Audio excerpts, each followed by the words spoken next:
High, চলো তোমাদের সাথে আজ অন্যরকম একটা ভিডিও শেয়ার করি। ঝড়ের সময় যে আমগুলো পড়েছিল সেই আমগুলো দিয়ে আজ আমি চাটনি বানাবো।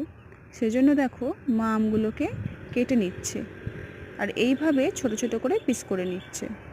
এই রকমভাবে সমস্ত আমগুলো দেখো কাটা হয়ে গেছে, এই যে এতগুলো হয়েছে।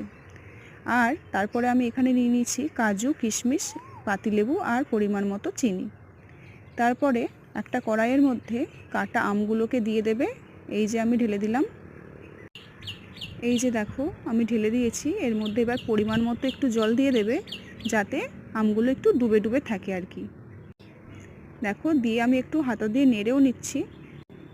এরপরে এর মধ্যে পরিমাণ মতো নুন দিয়ে দেবে। এই যে আমি নুন দিয়ে দিলাম। তারপরে পরিমাণ মতো হলুদ, এটা কালার আসার জন্য।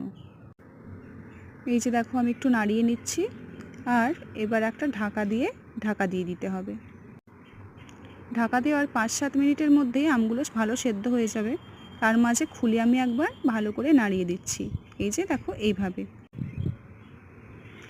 তার কিছুক্ষণ পরে দেখো আমি ভালো করে এগুলো জল ঝরিয়ে নিয়েছি। এরপর কড়াইয়ের মধ্যে অল্প একটু তেল দিলাম।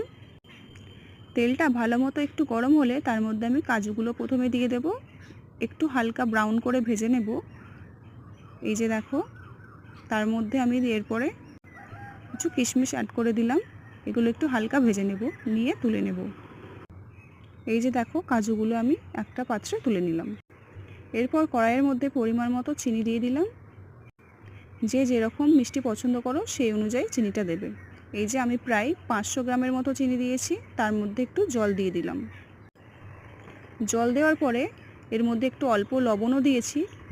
দেওয়ার পরে একটু ফুটিয়ে নিয়ে এর মধ্যে আমি কিন্তু আমগুলোকে ঢেলে দেব। এই যে দেখো সেদ্ধ করা আমগুলো যেগুলো রেখেছিলাম সেগুলো আমি দিয়ে দিলাম। এই যে দেখো কিছুক্ষণ ফোটানোর পরে এই রকম অবস্থা হয়েছে। তারপরে এই যে দেখো একটু ঘন হলেই ওপর থেকে একটু লেবু চিপে দেবে, সুন্দর একটা গন্ধ আসবে।